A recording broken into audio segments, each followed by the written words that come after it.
नमस्कार मित्रों, आप सभी का स्वागत है। मैं Chandrashekhar Rai, assistant professor, Kashi Sahu college Seraikela, department of history, Kolhan university. मित्रों, आज का इस वीडियो में मैं सीएनटी एक्ट पर बात करूंगा क्योंकि 7th जेपीएससी की प्रारंभिक परीक्षा 19 सितंबर को है, इसलिए समय बहुत कम है। तो इसलिए मुझे जो लग रहा है इम्पोर्टेंट क्वेश्चन सीएनटी एक्ट से बन सकते हैं, उसी के विषय में आज हम इस वीडियो में बताने का प्रयास करेंगे। सबसे पहले मित्रों जानिए कि जो सीएनटी एक्ट जो यहाँ पर झारखंड में आए थे, छोटा नागपुर में आए हुए थे, वो आपके बिरसा मुंडा आंदोलन के बाद हुए थे। ठीक है, 1908 में ये नियम बना, इसीलिए इसको सीएनटी एक्ट 1908 कहा गया। ठीक है, तो चलिए सबसे पहले जो कुछ इम्पोर्टेंट की पॉइंट है उसके विषय में हम थोड़ा स्पीड में बताने का प्रयास कर रहा हूँ क्योंकि समय बहुत कम है। छोटा नागपुर में पहली बार सर्वे का कार्य सन 1902 में प्रारंभ हुआ। बहुत इंपॉर्टेंट है, ये क्वेश्चन पूछा जा सकता है कि छोटा नागपुर में पहली बार सर्वे का कार्य जो है सो कब प्रारंभ हुआ था, तो इसका उत्तर होगा 1902 ईस्वी। छोटा नागपुर काश्तकारी अधिनियम कब लागू हुआ, ये भी प्रश्न पूछा जा सकता है, 11 नवंबर 1908 ईस्वी को। ठीक है, नेक्स्ट है छोटा नागपुर काश्तकारी अधिनियम 1908 भारतीय परिषद अधिनियम 1892 की धारा 5 के अधीन गवर्नर जनरल की मंजूरी से अधिनियमित किया गया था। आपको पूछा जा सकता है, तो आप याद रखिएगा 1892 में जो अधिनियम आया था उसकी धारा 5 के अधीन।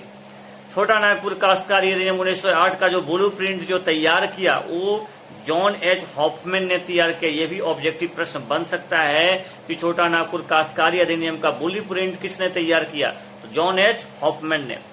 देखिए, छोटा नागपुर काश्तकारी अधिनियम 1908 में कुल 19 अध्याय है, 271 धाराएं, इसको भी आप याद कर लीजिएगा। ठीक है, नेक्स्ट है छोटा नागपुर काश्तकारी अधिनियम 1908 मुंडारी, खुटकट्टी, भूयरी, कोड़कर आदि जमीन की रक्षा के लिए बनाया गया था। किसके लिए, मैं फिर से रिपीट कर दे रहा हूं, मुंडारी, खुटकट्टी, भूयरी, कोड़कर आदि जमीन की रक्षा के लिए बनाया गया था। मित्रों, छोटा नागपुर काश्तकारी अधिनियम बनाने का मुख्य उद्देश्य जो था भूमि पर अवैध कब्जे को रोकना था, भूमि पर अवैध कब्जे को रोकना था।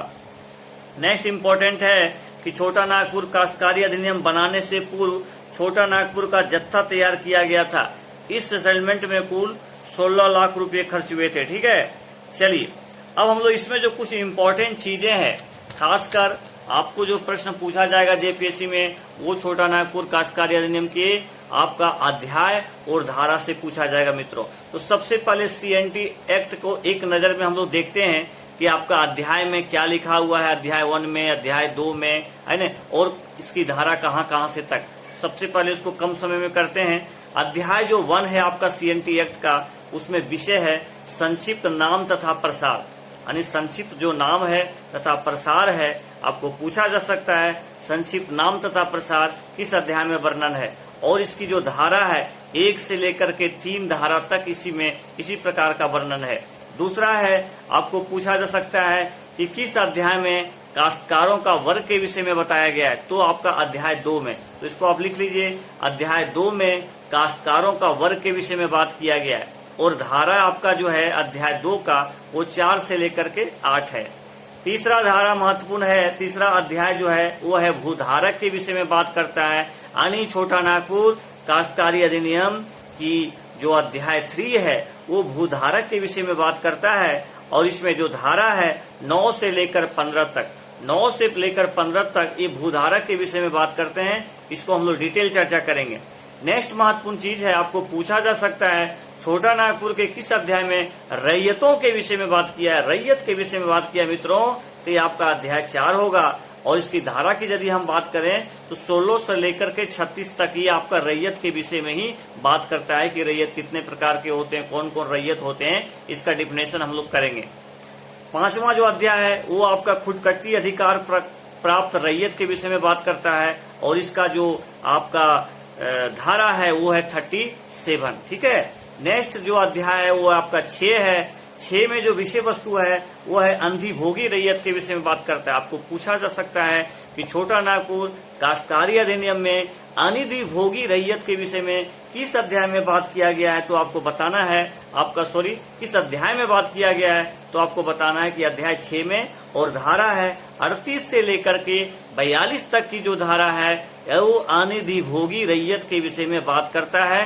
ठीक है, आगे बात करते हैं कि अध्याय 7 में क्या बात करता है। अध्याय 4 तथा 6 से छूट प्राप्त भूमियां, यानी कुछ ऐसी भूमियां जिसको छूट प्रदान किया गया है, उसमें बात किया गया है अध्याय 7 में। और इसकी जो आपका धारा है वो है 43। तो जब हम लोग डिटेल चर्चा करेंगे तो 43 के विषय में हम लोग बात करेंगे। ये आपका धारा 43 है। नेक्स्ट है अध्याय आपका 8 में जोतों या भूधृतियों को पट्टे और अंतरण के विषय में बात करता है। अध्याय आपका 8 में किसकी बात करता है? जोतों या भूधृतियों के पट्टे और अंतरण के विषय में। ये आपका धारा जो है 44 से लेकर के 51 तक यही इसमें चर्चा किया गया है। आपका यदि कोई पूछे जाएगा कि भाई बताओ सीएनटी एक्ट के किस अध्याय में लगान के बारे में साधारण उपबंध किया गया है, तो आपको बताना है अध्याय 9। अध्याय 9 में लगान के बारे में साधारण उपबंध की बात की गई है और इससे रिलेटेड जो धारा है 52 से लेकर के 63 तक। नेक्स्ट इंपॉर्टेंट है आपका अध्याय 9 का जो बंजर भूमि के बंदोबस्त की बात करता है। किसके विषय में बात करता है? बंजर भूमि की बंदोबस्त की बात करता है और इसकी धारा है 63 का और 63 खा। This is the very VBI question for the JPSC free 2021। बहुत इंपॉर्टेंट, आपको पूछा जा सकता है बंजर भूमि की बंदोबस्त के विषय में छोटा नागपुर के किस अध्याय में चर्चा किया गया है, तो इसका चर्चा किया गया है 9 का में। और आपको पूछा जा सकता है किस धारा में चर्चा किया गया है, तो उसके विषय में देखिए 63 का से लेकर के 63 खा तक आपका जो है सो बंजर भूमि की बंदोबस्त की बात करता है।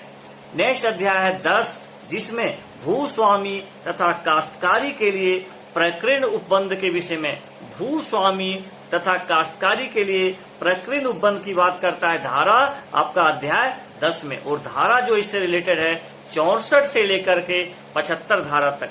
मित्रों नेक्स्ट हम लोग बात करते हैं अध्याय आपका 11 है जो रूढ़ी और संविदा के विषय में बात करता है। आपको पूछा जा सकता है सीएनटी एक्ट के किस अध्याय में रूढ़ी और संविदा के विषय में बात किया गया है, तो आपको बताना है अध्याय 11।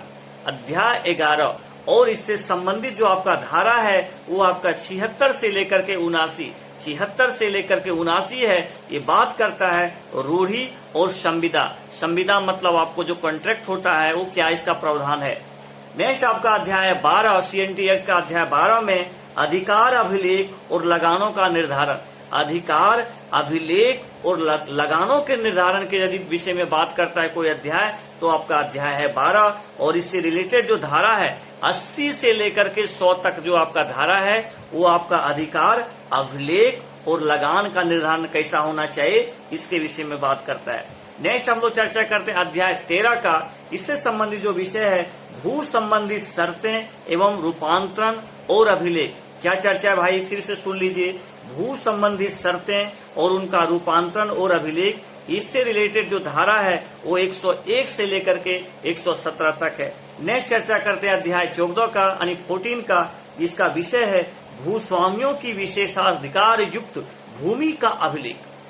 भूस्वामियों के विशेषाधिकार युक्त भूमि का अभिलेख, इसके विषय में जो है सो अध्याय 14 में बात किया गया है और इससे संबंधित जो धारा है 118 से लेकर के आपका 126।